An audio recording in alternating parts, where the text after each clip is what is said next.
बिस्मिल्लाहिर्रहमानिर्रहीम, अस्सलाम वालेकुम। मैं असदुल्ला ख़ान हूँ। आज इस लिहाज से बड़ा इंपॉर्टेंट डे है कि आज एक बार फिर नायब तरमीम केस में इमरान खान की बजरिया वीडियो लिंक पेशी होगी।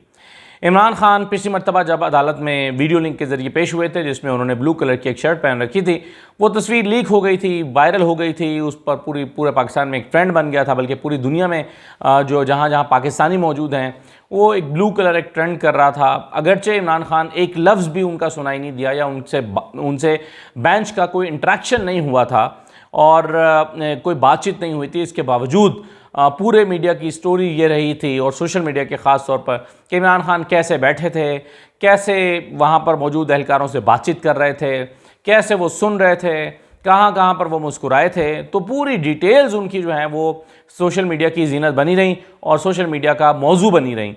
और आज फिर इमरान खान को उसी नायब तरमीम केस में वीडियो लिंक के ज़रिए से पेश किया जाएगा। आज भी इस बात का इम्कान दिखाई नहीं देता कि लाइव स्ट्रीमिंग होगी। बावजूद इसके केस में बहुत बहस होती रही है कि जब इस केस में बाकी समातों पर वीडियो जो लाइव स्ट्रीमिंग है वो होती रही है, तो अब क्यों नहीं हो रही। लेकिन हम जानते हैं कि वो इमरान खान की वजह से नहीं हो रही और इमरान खान की एक तस्वीर लीक होना यही एक बहुत बड़ा मसला बन गया था। लेकिन आज देखना यह है कि क्या बेंच के साथ उनका कोई इंटरेक्शन होता है और बेंच उन्हें मौका देता है बात करने का, और क्या इमरान खान अपने ख़यालात का इजहार करते हैं या फिर आज भी वो सिर्फ एक सामे की हैसियत से सुनते रहेंगे और जो समाअत के दौरान जो वक्त होता है उसमें वो खामोश बैठे रहेंगे। देखना यह है कि आज भी कोई उनकी तस्वीर लीक होती है या नहीं होती। लेकिन आई एम श्योर कि बहुत एहतमाम किया जाएगा इस बात को यकीनी बनाने के लिए कि आज उनकी कोई तस्वीर लीक ना हो। मीडिया के पास तो मोबाइल्स वैसे ही नहीं होते, सहाफ़ियों के पास बाज़ वकला अपने साथ ले जाते हैं। हो सकता है कि वकला पर भी इस तरह की पाबंदी लगाई जाए और अदालती स्टाफ पर भी काफ़ी कड़ी नज़र रखी जाए, तो इमरान खान की तस्वीर लीक होने से रोकने के लिए काफ़ी एहतमाम किया जाएगा और मेरा ख़्याल है काफ़ी उस पर कोशिश होगी। लेकिन दो तीन चीज़ें मैं इस वीडियो में आपसे बड़ी इंपॉर्टेंट चीज़ें डिस्कस करना चाहता हूँ।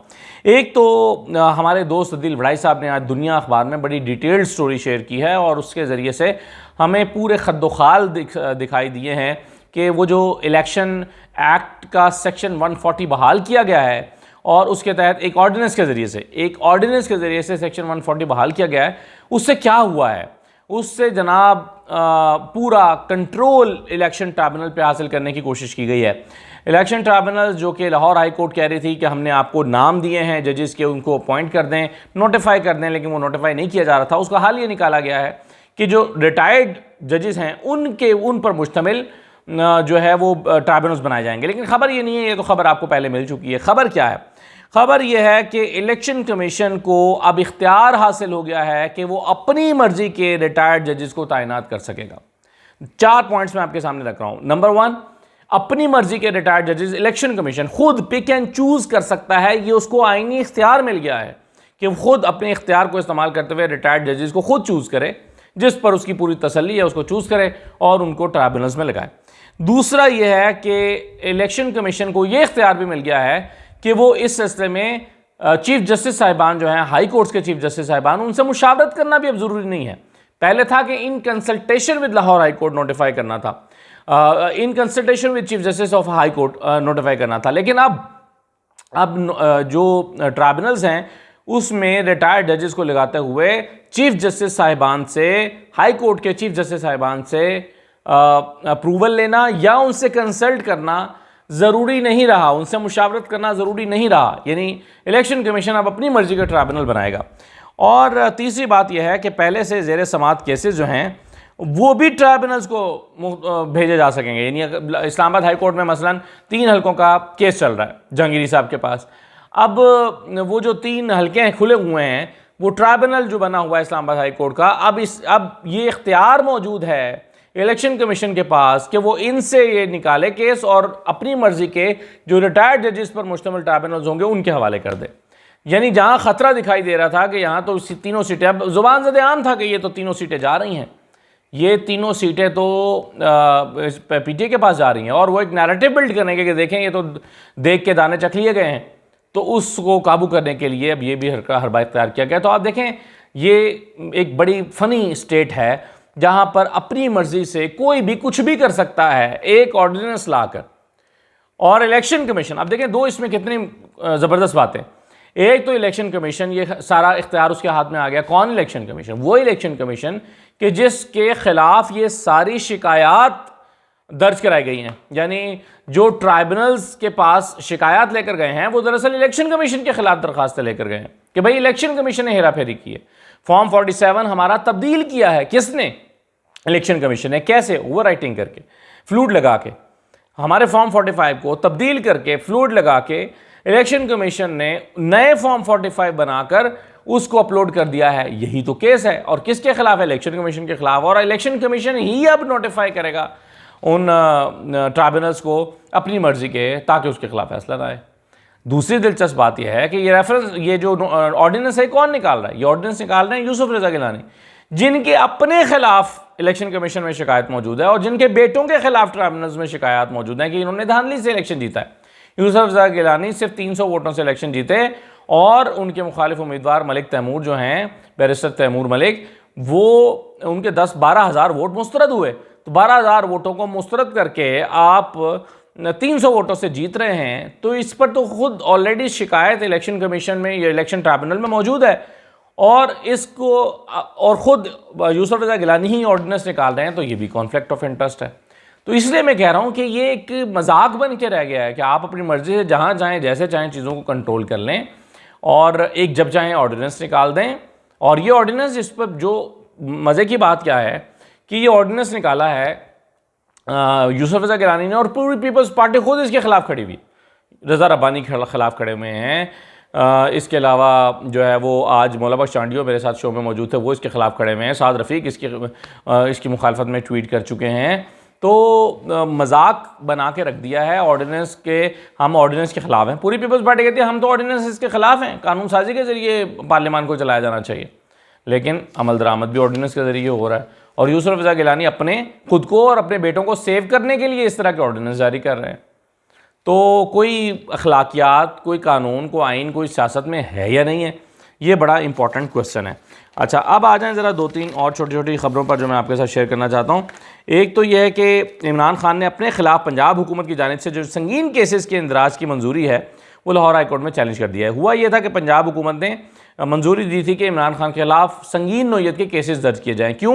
क्योंकि Imran Khan leadership, military leadership को निशाना बना रहे हैं और ऐसी बातें कर रहे हैं, तो उनके खिलाफ संगीन नौयत के मुकदमा दर्ज किए जाएँ। इसकी मंजूरी दी गई थी, लेकिन लाहौर हाई कोर्ट में अब लतीफ़ खोसा साहब के ज़रिए से इमरान खान ने इसको संगीन नौयत के केसेस के इंदराज की मंजूरी को इनफैक्ट चैलेंज कर दिया है। एक तो ये हुआ है। दूसरा ख़बर आज ये आई है कि साइफ़र केस जो 28 मई को कल, यानी छुट्टी की वजह से नहीं सुना जा सका था, कि अचानक छुट्टी दे दी थी, ऑफिस टाइम ख़त्म होने के बाद नोटिफिकेशन जारी किया गया था और उसमें यह भी लिख दिया गया था कि अदालतों में भी छुट्टी होगी। तो मेक श्योर करने के लिए कि 28 मई को कि ये जो साइफ़र का मामला है इसको कंक्लूड ना किया जा सके, अब वो पीर को सुना जाएगा। तो इस पर भी जो है वो अब ये आइंदा हफ्ते में शायद कंक्लूड हो जाए। लेकिन दूसरा जो इद्दत वाला केस है, आज बहुत ही उसमें मज़ाहिया बात हुई है और मैं हैरान हूँ कि हमारे जजेस क्या करते हैं कि जज साहब ने फ़ैसला महफूज किया हुआ था, सिर्फ सुनाना था, और फ़ैसला जो सुनाना था वो सुनने के लिए लोग आए और उन्होंने रिक्यूज़ कर दिया। आप देखें कोई जज फैसला महफूज करने के बाद कैसे रिक्यूज़ करता? भाई आप सुने ही ना, आपने 3 महीने क्यों ज़ाया किए हैं? जब पहले आपके पास दरख्वास्त आई थी कि हमें आप पर एतमाद नहीं है, आपने उसको क्यों मुस्तरद किया था? उसी वक्त भेज देते हाई कोर्ट के पास, उस वक्त आपने उसको मुस्तरद किया, पूरा टाइम लगाया, सारा कुछ हुआ, सब कुछ सुनने के बाद जज साहब जो है रिक्यूज़ कर गए कि जी मैं रिक्यूज़ करता हूँ क्योंकि मुझ पर एतमाद नहीं किया गया। और तो भाई वो पहले भी नहीं किया गया था, अब आप क्यों रिक्यूज़ कर रहे हैं? और मानिका साहब की बेशर्मी देखें कि ऐसे नारे लगाते हुए और विक्ट्री का निशान बनाते हुए आ रहे थे जैसे पता नहीं कौन से जंग जीत के आए हैं और जैसे पता नहीं किस मुकदमे में सुरखरू हुए हैं जनाब। और भाई वैसे ही शर्म गैरत का मकाम है, आप इस तरह के मुकदमे का हिस्सा बने हुए हैं। 6 साल बाद आपको ख्याल आया था कि मेरी दिलआज़ारी हुई है, और उसके बाद आपको जब 6 साल के बाद ये ख्याल आया और आपने ये केस किया, तो अब आपकी गैरत जब जागी है, तो ये सारा कुछ करने के बाद आप क्या जीत के आए हैं जो आप विक्ट्री का निशान बना रहे हो, नारे लगाते हुए बाहर आए हैं? गलत हुआ, उनको नहीं मारना चाहिए था, मैं ये बिल्कुल इस बात का हामी हूँ। उनको बिल्कुल फिज़िकल नहीं होना चाहिए, किसी को ऊपर हाथ नहीं उठाना चाहिए। लेकिन जो गलीज़ और गंदे किस्म के इल्ज़ामात और बातें मानिका साहब फरमा रहे थे वो भी उनको नहीं करनी चाहिए। तो बहरहाल अदालतें भी, जैसे कि मैं कह रहा हूँ कि सब पूरा निज़ाम ही मजाक बन गया, एक्सपोज हो गया ना, सिस्टम एक्सपोज हो गया, नंगा हो गया, कपड़े उतार कर एक साइड पर रख दिया और सिस्टम नंगा होकर खड़ा हो गया कि भाई हाँ मैं हूँ। जब आप देखें ना कपड़े उतार देते हैं, शर्म खत्म हो जाती है ना, फिर आप कहते हैं यार भाई जो हूँ मैं हूँ।